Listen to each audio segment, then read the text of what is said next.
Hello, everyone. Nubkeks here. Welcome back to Nub Raids. A bit later on Saturday, but hey, it's still day one of the new Deck of Fate? No, Hero's Path. We're going to be breaking it down. We're doing some drawing with Nub here today. Yeah, this is the anniversary path, kind of a surprise one. And like at a quick glance, you can probably see it's actually pretty straightforward. There's no major unique reward in here. But it's an interesting question to me of is it still good?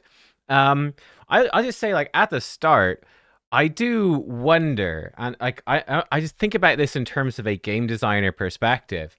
So I've seen pretty much most of the comments saying, Pat sucks, I'm just gonna skip it. That's sort of the vibes I've seen online because there's nothing unique in here.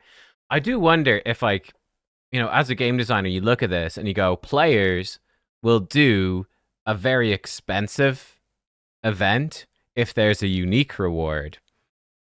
But like I wonder if like people saying, "Oh, this event sucks." How does this compare in terms of an Eternal or Legendary books, etc.? How does it compare to a normal champion training event? I suspect probably a lot of people saying this event sucks. If you said, "Well, how does it compare to a normal champ training?" Probably have no idea. They probably couldn't tell. They'd be like, "I don't know, but it's bad, right? I think, but I don't know." Yeah, I feel like people might just make stuff up. I don't know. Anyway, let's look at it. Let's look at what I think are some of the paths you could take through this, and we'll talk about the value then at the end as well. So, path number one, which to me is probably the most appealing thing from an end game perspective, would be the Eternal Soulstone. It is the most expensive thing in there at 30,000. I would definitely value Eternal Soulstones for me, probably a good bit more than Sacred Shards. Like I just have more Sacred Shards than I do Eternals. It's just as simple as that. And I've got most of the champions from Sacreds, like the new ones I'd want, but they're really tough to get. Like, how do you get one of the new ones? It's just not easy. You're most likely not going to get them. Whereas the Eternals, I mean, I need souls for almost everything. Though I guess you still have the same problem of, do you get it for a champion you really want? I don't know.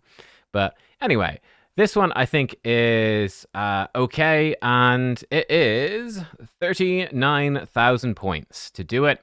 And to me, it's a fairly worthy goal. Now, an alternative sort of path, and I wouldn't really recommend this one, but it's sort of the shortest path to get something fairly substantial for players would probably be the Void Shard. That's going to be 10,000 points to get that. So we're just going to go down this left-hand side. I mean, feel free to go down the full right-hand side or mix and match left and right as you wish, depending on what you prefer. I think that the coins and the gems are... Sorry, I've got a new scroll wheel on this new mouse that lets me scroll sideways. Ooh, it's fancy. Yeah, I think that the coins and the gems are a tiny bit better. The silver's basically worthless, and I think probably the big potions is a bit better, but I mean, you could totally value the dust more. It's totally up to you. But yeah, this one is not too bad. It's super cheap, right? It's super, super cheap to get that. So I can see the appeal of this to just go grab your Void Shard. It's not too expensive. I would definitely be tempted, to just go an extra 5,000 points for a Void Shard if I went the red path, for instance. I think that could actually be kind of good. That's the purple path. Then I put a yellow path in. This is for the Sacred Shard. And the yellow path is not as expensive as the red path, but it's not 5,000 points cheaper either. It's only about three. In fact, it is 3,000 points cheaper.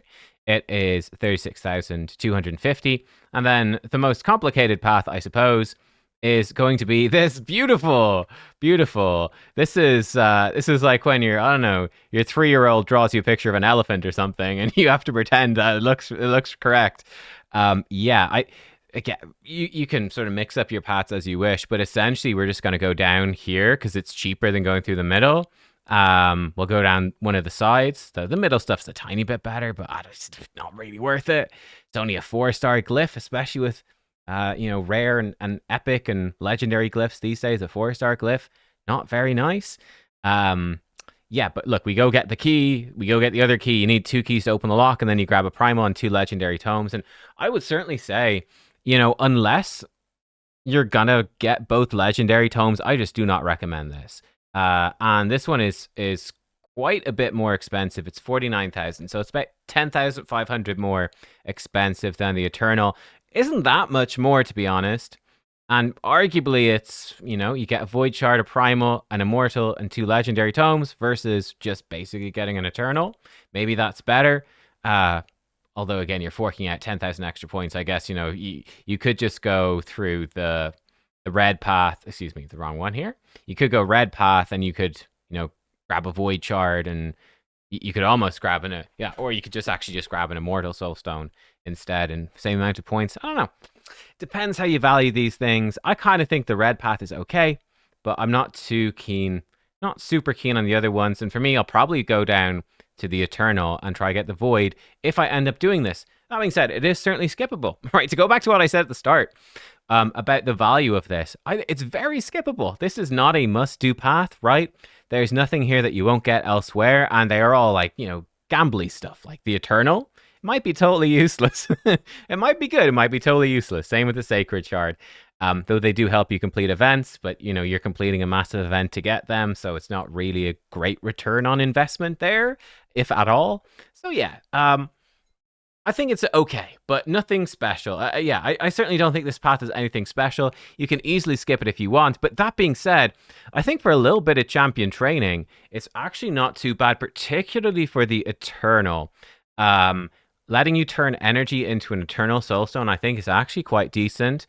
Or if you've got a good chunk of energy, getting a couple of legendary skill tomes or primal shard, it's not too bad either, especially if you're intrigued, certainly with the Eternal. If you are intrigued by any of these new event champions, we just saw 2 new event legendaries revealed yesterday. It's certainly possible that they could do a guaranteed event for one of them. And the guaranteed events recently have typically all been Decks of Fate, and they nearly all include souls, soulstone pulling as a big aspect of them. So yeah, I mean, grinding up an Eternal isn't too bad, but it is fairly, it's still a decent chunk of resources, so it's up to you. You might be better off just sinking that into the event dungeon when it opens up and trying to just farm a bunch of pinpoint. So yeah, it's a bit of a tricky situation. I think this isn't probably as bad as people say, but it's nothing unique or special. But that doesn't necessarily mean it's definitely don't do it. Again, it comes back to that philosophical question at the start. I'm a bit reluctant, I will say, to be like, oh, this event sucks, easy skip, never do it. Because in my opinion, that is sending a strong message to Plarium that, people don't really care about how much it costs to do an event or whether there's interesting choices or anything like that. People just want a unique reward. And so long as there's a unique reward, people will do anything for it. I think that's the sort of the message that you end up sending. And well, I certainly don't think that's a healthy message to send to this developer, but I mean, you may feel free to disagree if you want. Yeah, feel free to disagree. Give you some actual data. It's a bit hard to do this, but I went back to the Lover's Path, and it's the same points, right? The same point layout as before. With this Lover's Path, no, but different lighting and a longer beard. Whoa. And hair tied up. This is a spreadsheet that Saf made. And just for example, if you ran campaign to make one rank 6, starting from just a 2-star all the way up to 6-star, you're looking at about 4,500 energy, and that would give you 28,000 points for this. It's not too bad. So yeah, I would be rough rule of thumb to get, therefore, to get your Eternal 39,000. You're probably looking about 6,000 energy into champion training. You'll get like probably about 1.5-ish champions from nothing up to 6-star. So it's a fairly substantial grind, but possibly worth it. The champion training stuff always sounds worse than it ends up being. I don't know. Certainly compared to doing like the full thing. I think this was for like an Ancora soul or something, where you needed like a ton. You needed a ton of points to do it. Yeah, anyway, that's the spreadsheet. Doesn't really matter, but yeah, let me see. To get fragments and Ancora soul, oh yeah, it was going to cost you, just the Ancora soul is 94,000. It's a good bit cheaper. So it depends. It depends. But yeah, I think this is okay. It's an optional okay, for sure. There you go.